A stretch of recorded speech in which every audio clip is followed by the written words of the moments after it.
নমস্কাৰ আজিৰ এইটো ভিডিঅ'ত আমি আলোচনা কৰিম LPUPৰ 5550টা পদৰ যি বিজ্ঞাপন আৰু তাৰ লগতে নতুনকৈ প্ৰকাশ পোৱা 4500 পদৰ বিজ্ঞাপন মুঠ 10050টা পদৰ ক্ষেত্ৰত কিমানখিনি প্ৰাৰ্থী তেওঁলোকৰ নম্বৰ নতুন সিট দি তেওঁলোকে বৃদ্ধি কৰিছে বা কাট অফ কেনে ধৰণৰ হ'ব কি কাৰকে প্ৰভাৱ বিস্তাৰ কৰিব এক সামূহিক বিশ্লেষণ আমি নিৰপেক্ষভাৱে আগবঢ়াবলৈ চেষ্টা কৰিম আপোনালোকৰ মতামত আপোনালোকে কমেন্ট সেকশনত ভদ্ৰভাৱে জনাব প্ৰথমেই আমি যদি চাওঁ 5550টা পদৰ বিজ্ঞাপনৰ যথেষ্ট সময় হ'ল তাৰ পাছতেও 2-3টা সিটেট পৰীক্ষা হৈ গ'ল গতিকে বহু প্ৰাৰ্থীয়ে তেওঁলোকৰ নম্বৰ যথেষ্ট বৃদ্ধি কৰিলে সিটেটৰ যোগেদি গতিকে আগন্তুক যি 4500 পদৰ বিজ্ঞাপন প্ৰকাশ পালে তাত যথেষ্ট কম্পিটিশন হ'ব এক ওপেন কম্পিটিশন হ'ব তাত এটো এটা নিৰ্ঘাত আৰু বাস্তৱ সত্য কথা কিন্তু 5550টা পদৰ ক্ষেত্ৰতো যথেষ্ট ভাল নম্বৰ থকা প্ৰাৰ্থী আছিল কিন্তু অন্যান্য কিছুমান কাৰকো সেই বিজ্ঞাপনটোৰ ক্ষেত্ৰত প্ৰভাৱ বিস্তাৰ কৰিছিল কিন্তু সময় বাগৰাৰ লগে লগে দেখা গৈছে যে তাৰ ক্ষেত্ৰতো যথেষ্ট এক মুক্ত প্ৰতিযোগিতা দেখা পোৱা যাব মেধা তালিকাবিলাক প্ৰকাশ পালে গতিকে প্ৰথমেই যদি আমি চাওঁ এলপিৰ ক্ষেত্ৰত কাট অফ কমি যোৱাৰ সামগ্ৰিক দুইটা এডভাৰটাইজত এটাই কাৰণ হ'ল যে এলপিৰ ক্ষেত্ৰত বিএড প্ৰাৰ্থীসকল নাই দুইটা বিজ্ঞাপনতেই এলপিৰ ক্ষেত্ৰত বিএড খিনি নাই কেৱল মাত্ৰ ডিএলএড খিনিৰ মাজত কম্পিটিশন হ'ব 5550টা পদৰ ক্ষেত্ৰত দেখা গৈছিল যে এনআইএছৰ ক্ষেত্ৰতো এক দুদুল্যমান স্থিতি আছিল যেহেতু সুপ্ৰিম কোৰ্টৰ এটা জাজমেন্ট আছিল কিন্তু বৰ্তমান সুপ্ৰিম কোৰ্টৰ সেই জাজমেন্টৰ যি ৰিভিউ পিটিশনৰ ক্ষেত্ৰত বা মিসলেনিয়াস এপ্লিকেশনৰ ক্ষেত্ৰত এটা নতুন ভাৰ্ডিক আহি গৈছে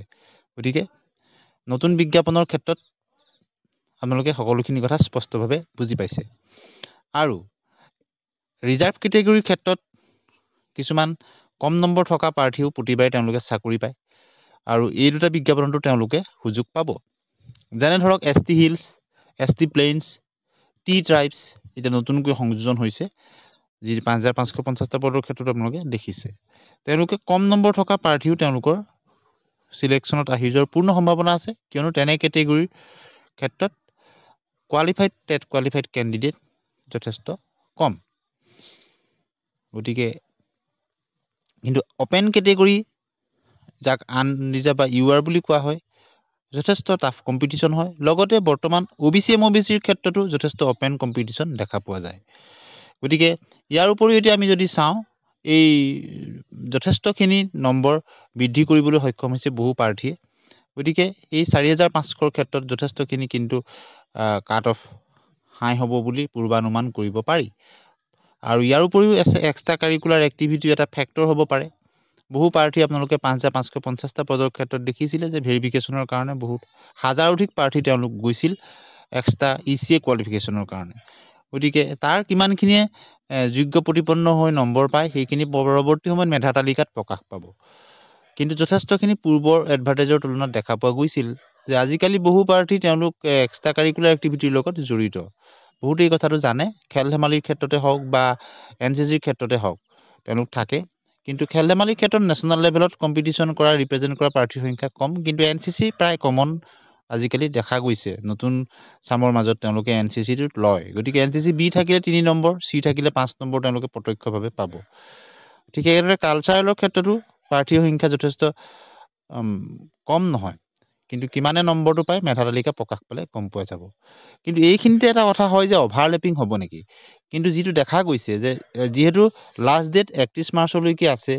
আৰু অসম চৰকাৰৰ যি নতুন যি নিযুক্তি হ'ব পাৰে 50000 বা 35000 পৰা 50000 ভিতৰত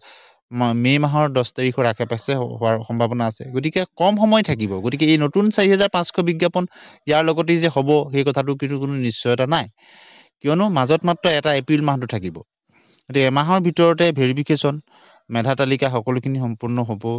হয়তো খৰটকীয়াকে হলে হয়তো হ'ব পাৰে কিন্তু তাৰ পিছতো বহুতখিনি কথা থাকে গতিকে যদি 5550টা পদৰখিনি আগতে হৈ 4500 খিনি পিছত হয় তেতিয়া কিন্তু বহুখিনি কথাত কাট অফ কমি যাব কিয়নো বহু প্ৰাৰ্থীয়ে এডিআৰিত পাব পিএত থকা বহু প্ৰাৰ্থী তেওঁলোকে জিটি পিজিটিত গুচি যাব গতিকে বহুতখিনি এম ই পাছ কৰি থকা প্ৰাৰ্থী যিসকলৰ বহুত 120, 125, 110 এনে প্ৰাৰ্থী আছে বি এড কোৱালিফাইড প্ৰাৰ্থী এম ইৰ ক্ষেত্ৰত ছায়েন্সতে হওক বা আৰ্টছতে হওক তেওঁলোকে যিহেতু বি এড কোৱালিফিকেশ্যন আছে বহুতৰ মাষ্টাৰ্ছ আছে বহুত পি জি টিত যাব বহুত জি টিত গুচি যাব গতিকে পিছত যদি হয় দুদিন দেৰিকৈ হ'লেও কিন্তু এটা সুবিধা হ'ব আৰু এ ডি আইটো বহুতখিনি গুচি যাব গতিকে কিছু প্ৰাৰ্থী তেনেদৰে কমি যাব যদি একেলগতে হয় অভাৰলেপিং হোৱাৰ সম্ভাৱনা আছে এতিয়া দুদিন দেৰিকৈ হ'লেও যদি কিছু পিছৰ হোৱাটোৱে ভাল বুলি ক'ব লাগিব আৰু 5,550টা পদতো থকাখিনি যদি দুইটাতে এপ্লাই কৰি দিয়ে তাতো অভাৰলেপিং হোৱাৰ সম্ভাৱনা আছে গতিকে চৰকাৰে যিহেতু পাৰ্সপেক্টিভলি এই বিজ্ঞাপনবিলাক প্ৰকাশ পাইছে আপোনালোকে দেখিছে যে মুখ্যমন্ত্ৰী মহোদয়েও তেখেতে কৈছে যে এ ডি আৰ ই নিযুক্তিৰ প্ৰক্ৰিয়া চলি থাকোঁতেই আকৌ পৰৱৰ্তী বিজ্ঞাপন প্ৰকাশ পাব ঠিক একেদৰে শিক্ষক নিযুক্তিৰ এটা প্ৰক্ৰিয়া চলি থাকোঁতেই পৰৱৰ্তী বিজ্ঞাপন প্ৰকাশ পাইছে অৰ্থাৎ এটা খুব শৃংখলাবদ্ধভাৱে কামখিনি আগবঢ়াইছে গতিকে এটা অসম চৰকাৰৰ এক আদৰণীয় পদক্ষেপ আৰু ইয়াৰ লগত চিটেটৰ ক্ষেত্ৰত কিন্তু L1 আৰু L2 প্ৰসংগটোতো বহু প্ৰাৰ্থী তেওঁলোকৰ যোগ বিয়োগ হ'ব পাৰে যিহেতু এডভাৰ্টাইজত উল্লেখ কৰা আছে আপোনালোকে নিশ্চয় জানে যি মিডিয়ামত তেওঁলোকে এপ্লাই কৰিব তেওঁলোকৰ L1 বা L2ত সেইটো থাকিব লাগিব অসমীয়া মাধ্যমত হ'লে তেওঁলোকৰ L1 বা L2ত অসমীয়াটো থাকিব লাগিব চিটেটত অথবা তেওঁলোক আছামিজ মিডিয়ামতো ইয়াৰ উপৰি তেওঁলোকে আছামিজ মিডিয়ামৰ স্কুলত পঢ়িব লাগিব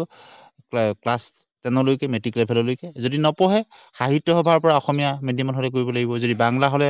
বংগ হেৰি আৰু তেনেদৰে ডিপ্ল'মা কোৰ্চ কৰিব পাৰে তেনেকুৱা ধৰণৰ ব্যৱস্থা কিছুমান আছে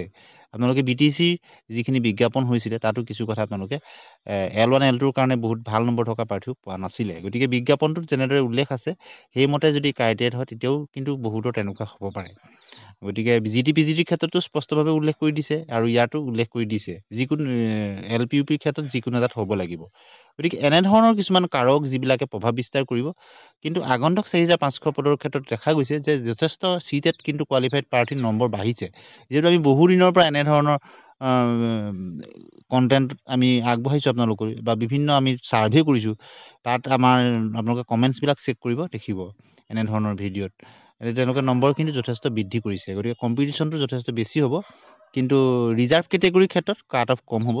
কিন্তু আনৰিজাৰ্ভৰ ক্ষেত্ৰত OBC MOBCৰ ক্ষেত্ৰত কিন্তু কাট অফটো যথেষ্ট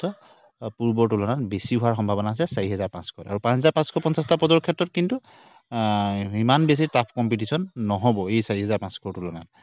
আৰু যদি 4,500 পদৰ বিজ্ঞাপনটো কিছু পিছত হয় কিন্তু এই যিখিনি কাৰক আমি উল্লেখ কৰিলোঁ সেইখিনি কাৰণত কিন্তু কিছু পৰিমাণে কমিব গতিকে আজিৰ ভিডিঅ'টোত আমি এইখিনি কথা আমি উল্লেখ কৰিলোঁ আপোনালোকে আপোনালোকৰ মতামত কমেণ্ট ছেকশ্যনত জনাবলৈ নাপাহৰিব ধন্যবাদ